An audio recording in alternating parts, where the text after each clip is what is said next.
In a twisted future where one mega corporation controls society with an iron grip, and the form of entertainment, which used to be film and television, has been replaced in the form of televised death matches, this is the world of Rollerdrome, the brainchild of Roll7, the company behind Ollie Ollie. It throws players into a vibrant, ultra-violent spectacle, with a unique blend of skating and shooting that creates a frenetic gameplay loop that's exhilarating and demanding in equal measure. I remember when this game came out in 2022, and it kind of became the indie darling, a must-play when you had it at the time. Came out for PC and PlayStation, and I thought to myself, well, that's interesting, but I saw no need to play it.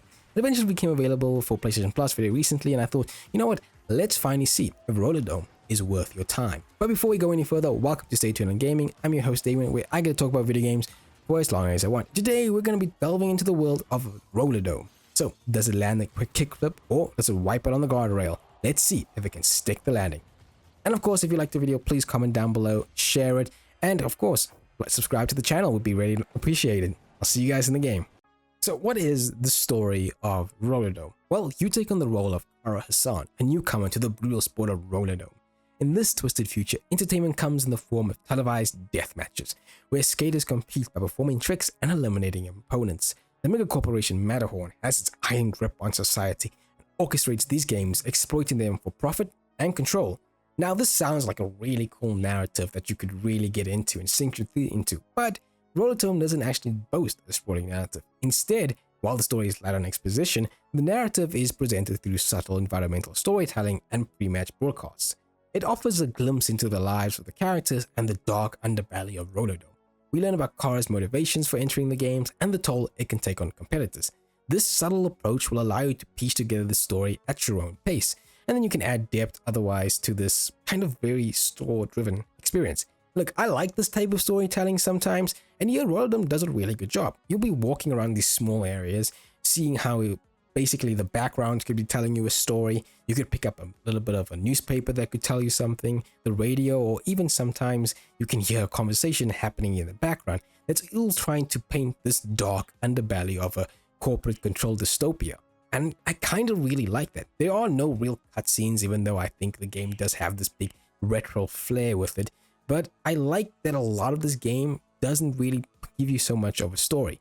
I like a lot of the narrative and society obsessed with violence and celebrities. You get to hear all about it while you take on Rollerdrome. I will admit, it's not always the best when it comes to it. You kind of feel like you always want more. It does leave you wanting more. The world building is compelling enough, leaving you to want to learn more about the world of Rollerdrome.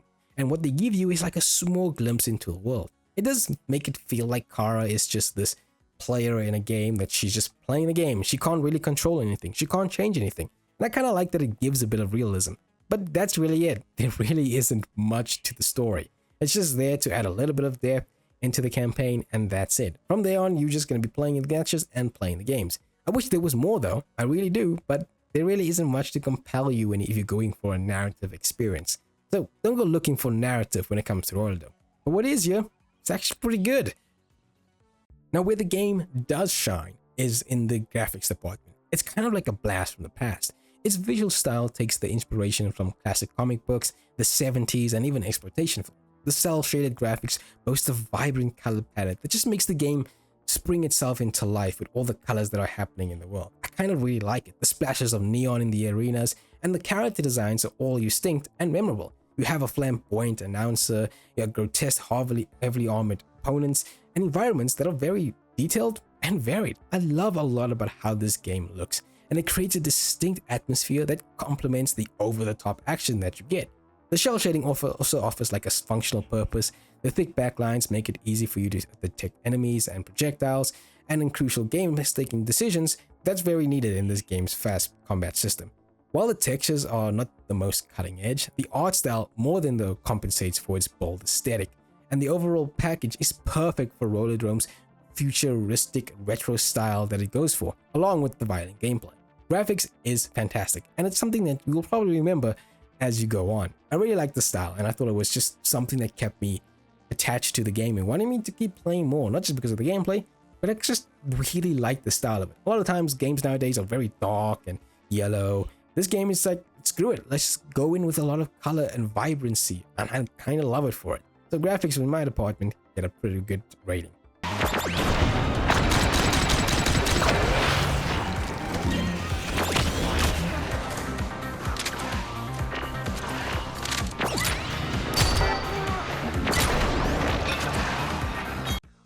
So let's get into the meat and potatoes of Rollerdrome, the gameplay. The core gameplay loop of Rollerdrome revolves around the marrying of stylish tricks with fast-paced shooting. Players will navigate elaborate skate parks, performing grinds, flips, and grabs, all to build momentum and score points. However, this isn't a peaceful skating session like Tony Hawk. Everything is trying to kill you.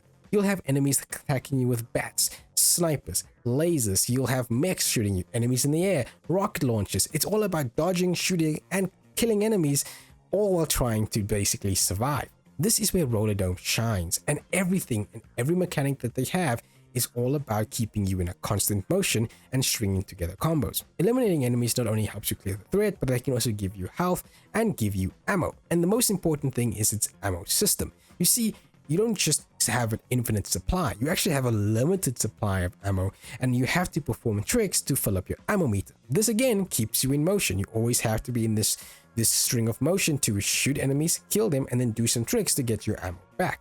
It creates a satisfying risk and reward loop. The flashier the trick, the more ammo you get, but it can also leave you vulnerable for attacks. This limited pool of ammo is also shared across all 4 of your unlockable weapons, with each weapon having its own strengths and weaknesses. Your pistols are your all-rounders, but your shotguns are really good for up-close enemies as well as taking care of like shield enemies. It's really good, and I really love this system. You're always trying to pull off a combo and then shoot enemies at the same time. But there's also another layer of gameplay. The focus mechanic. This time-slowing ability allows you to plan your next move, allowing you to line up perfect headshots or escape a tight situation. Mastering the focus, integrating into your flow, becomes crucial for achieving high scores and conquering later challenges. This is a brilliant system, and it works so well. You'll jump into the air, go into your focus, kill an enemy, and then immediately do a trick while you get out of your focus. And you can do focus whenever you want. It can be on the ground or it can be in the air, which again leaves you up for experimentation and we have a lot of creative expression in this game. I love it. It's all about just moving. If you stop in this game, you're dead. That's the main source of it. And it can get crazy. Like the later stages in this game has increasing challenging difficulty and enemy waves. At first, it's just guys with bats and a sniper. Then it's 3 guys with bats and 4 snipers. Then it's lasers and rocket launchers with a mech and 2 snipers and people on bats. All of it is crazy. This focus mechanic even has more of a complexity to it, that if you dodge at the right time, you go into a super focus mode where you're able to do double the amount of damage with any weapon. So if you can't take out a shielded enemy with your shotgun, you can take it out in super reflex mode, probably with your pistols. The reflex mode also, the focus mode also like changes like how the certain guns use, like a shotgun, which would normally just do a shotgun blast, but when you're in the slow motion mode, the focus mode, you basically can do like a slug shot that powers up, which is again really cool. You have to master all of this while the game is surprisingly fast and never ever lets up. The good thing is that the controls are very tight and responsive. It makes it easy to pull off any of the complex tricks and maneuvers. And another thing is that the game doesn't like actually harm you if you can't do a trick.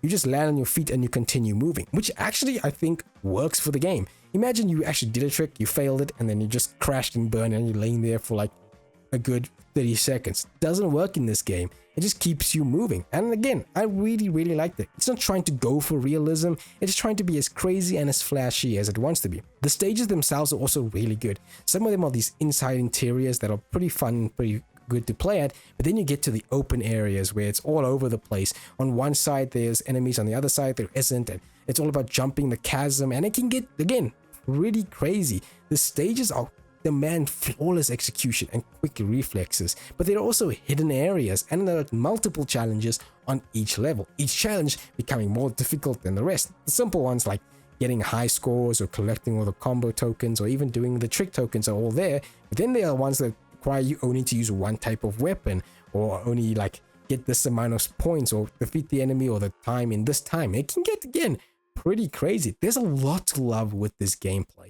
You never ever are not thinking or moving when it's all about this game, and I love it. It's so much fun, but it's also kind of that's it. There really isn't a huge deep pool of tricks, which again I think is fine, but there isn't a huge deep pool. I would have loved if there was like some special tricks that maybe got you a full ammo back or did something really cool like slow down time while you did it. I felt like the game just was on the cusp of having it be a very deep system. What is here is good, but I would love if there was a little bit more. The campaign itself, while it does offer some good content, is just kind of lacking. Again, there's nothing else except playing the levels. Again, you could like it or hate it, but I felt like they just needed a little bit something. I would like if there was like some customization. Maybe I could change how my character, how Kara looked, or maybe change the helmet. I think that would have kept me engaged, you know, after finishing it. And once you do finish the game, you do get the Out for Blood mode, which is basically like a souped up version of the campaign where there are even more waves of enemies, levels are even crazier, and time even moves more faster. And every level does have challenges that you have to do as well. It's all about chasing the high score and trying to compete it. Again, it does, if you're there for that, it can provide you with hours of entertainment. But if you don't really do any of that, I could say the game lasts you a good like 5 hours, maybe even less than that, and maybe 10 if you're looking to get any of the like challenges. And I mean, those challenges can get pretty goddamn difficult. But for the gameplay itself, it's really, really good, and it's really, really fun. I can see why a lot of people got into Rollerdrome, and I can also see why a lot of people didn't get into Rollerdrome. One is the difficulty, and there isn't that much content, but if you're into that sort of game, then Rollerdrome is the game for you.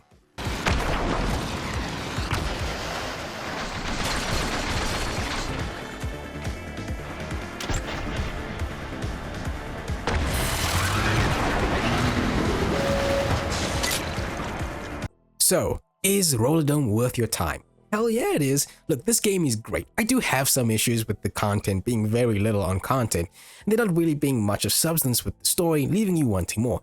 But Rollerdrome is a unique, exhilarating experience that blends the fast-paced shooting and stylish skating. Its retro-futuristic look and dark humor is very captivating as a backdrop for the pumping action. The tight controls and innovative ammo system, along with the focus mechanic, all contribute to this really satisfying gameplay loop. I couldn't put it down. As I continued to play it, I fell in love with the game more and more and more. I really, really wish that there was just more of it. I love the Out of Blood stuff, it's really difficult, but it's a great and fair challenge, and I love the campaign itself. And while I wouldn't really go out of my way to complete all the challenges because I don't have that time and I'm not a nut job and it would infuriate me, I really, really do love this game. Though I will say that this game does cater to a specific audience. If you're looking for a deep narrative or sprawling open world, it's not for you. But if you are craving a challenge and want to have a stylish action experience that rewards mastery and creativity, then Rollerdrome is a must play.